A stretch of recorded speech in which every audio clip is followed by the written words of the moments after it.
একদম সাধারণভাবে ঘরে থাকা মশলা দিয়েই আজকে মজার বিরিয়ানি রান্না করে দেখাবো। এটা ব্যাচেলর বা নতুন রাঁধুনিদের জন্য খুবই কাজে লাগবে।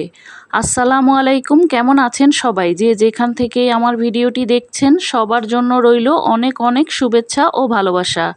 তৈরি করার জন্য আমি এখানে 500 গ্রাম গরুর মাংস এই রকম ছোট ছোট টুকরো করে কেটে নিয়েছি।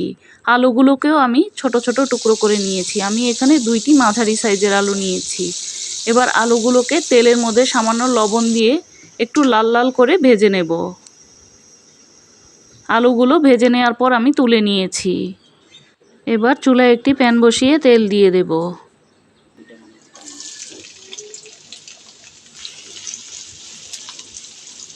দিয়ে দেব 2 মুঠের মতো পেঁয়াজ কুচি। পেঁয়াজটাকে এবার তেলের মধ্যে একটু হালকা বাদামি করে ভেজে নেব। দিয়ে দেব স্বাদ মতো লবণ।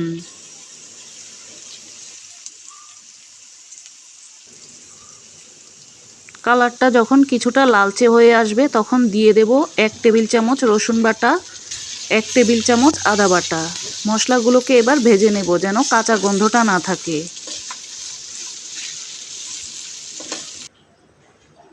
দিয়ে দেব 1 চা চামচ জিরার গুঁড়া,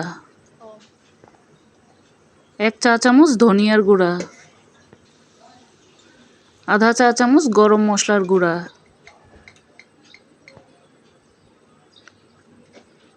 আধা চামচের চেয়ে একটু বেশি লাল মরিচের গুঁড়া। ঝালটা কিন্তু যার যার পছন্দ অনুযায়ী নিয়ে নেবেন। সামান্য একটু পানি দিব মশলাগুলোকে ভালোভাবে কষিয়ে নেওয়ার জন্য।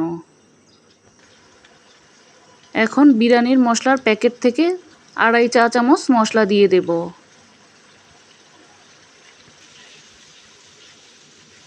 এবার মশলাটাকে খুব ভালোভাবে কষিয়ে নেব যতক্ষণ না পর্যন্ত তেলটা ছেড়ে না আসে।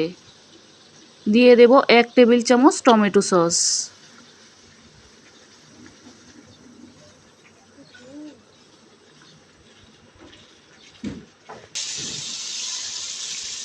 নাড়াচাড়া দিয়ে মশলাগুলোকে কিন্তু আমি খুব ভালোভাবে কষিয়ে নিচ্ছি। কষিয়ে নেওয়ার পর দিয়ে দেব এবার ছোট ছোট করে কেটে রাখা মাংসগুলো। আপনারা আপনাদের মাংসের পরিমাপ বেশি হলে মশলার পরিমাপটাও বাড়িয়ে নেবেন। মশলার সাথে এবার মাংসগুলোকে খুব ভালোভাবে কষিয়ে নেব। আর একটু স্বাদ বাড়ানোর জন্য দিয়ে দেব আধা চামচের চেয়ে একটু কম টেস্টিং সল্ট। পছন্দ না করলে বাদ দিতে পারেন।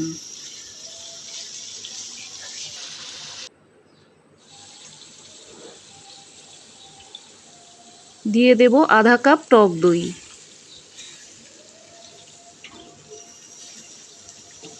টক দইটা দেওয়ার পর খুব ভালোভাবে মিশিয়ে নেব। এবার ঢাকনা দিয়ে ঢেকে দেব। মাংসটা ভালোভাবে না কষানো পর্যন্ত রান্না করে নেব। মাংসটা যখন খুব ভালোভাবে কষিয়ে নেওয়া হয়ে যাবে তখন আমি এখানে 1 কাপ গরম দুধ দিয়ে দেব। চাইলে এখানে পানিও দিতে পারেন, তবে দুধটা দিলে কিন্তু স্বাদটা ভালো আসবে।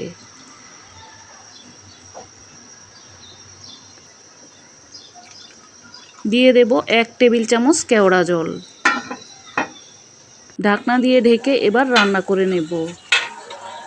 মাঝে মাঝে কিন্তু একটু নাড়াচাড়া করে দেব যেন নিচ থেকে লেগে না যায়।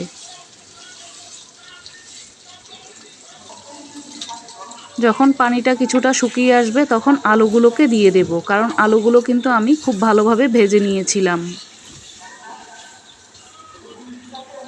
আলুগুলো দেওয়ার পর ঢাকনা দিয়ে ঢেকে আরও 5 মিনিট রান্না করে নেব।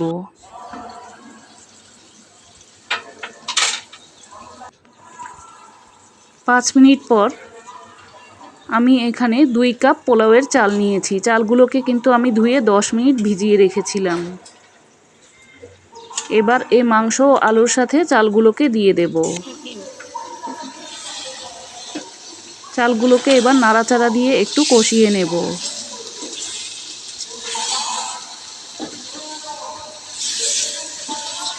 আমি আজকে একসাথেই রান্না করছি, আলাদা করে রান্না করছি না। এইভাবে রান্না করলে কিন্তু খেতেও ভীষণ ভালো লাগে। একদম সহজভাবেই বিরিয়ানিটি তৈরি করে নেওয়া যায়।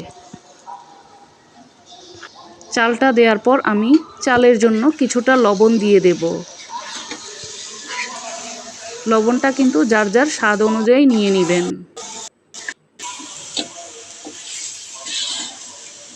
নাড়াচাড়া দিয়ে কিছুক্ষণ ভালোভাবে কষিয়ে নেওয়ার পর দিয়ে দেব ফুটানো পানি। 2 কাপ চালের জন্য আমি এখানে 4 কাপ ফুটানো পানি দিয়েছি। দিয়ে দেব 5-6টির মতো কাঁচামরিচ। এবার ঢাকনা দিয়ে ঢেকে পানিটা না শুকানো পর্যন্ত রান্না করে নেব। চুলার আঁচটা কিন্তু একদম লো হিটে করেই রান্নাটা করেছি। চালটা কিন্তু এখন ফুটে গিয়েছে, আমি চুলাটা বন্ধ করে দিয়েছি। কতটা ঝরঝরে হয়েছে দেখেই নিশ্চয়ই বুঝতে পারছেন। একদম কম সময়ে মজার এই বিফ বিরিয়ানিটি সহজেই তৈরি করে নিতে পারবেন। বিরিয়ানি এমন একটা খাবার যেটা বাচ্চা বড় সবাই কিন্তু খেতে ভীষণ পছন্দ করে। আজকের এই বিরিয়ানিটা যদিও সাধারণ মশলায় রান্না করা হয়েছে, খেতে কিন্তু দারুণ হয়েছিল। চাইলে একবার এইভাবে ট্রাই করে দেখতে পারেন। আবারও দেখা হবে নতুন কোনো রেসিপি নিয়ে। সে পর্যন্ত ভালো থাকবেন, সুস্থ থাকবেন। আল্লাহ হাফেজ।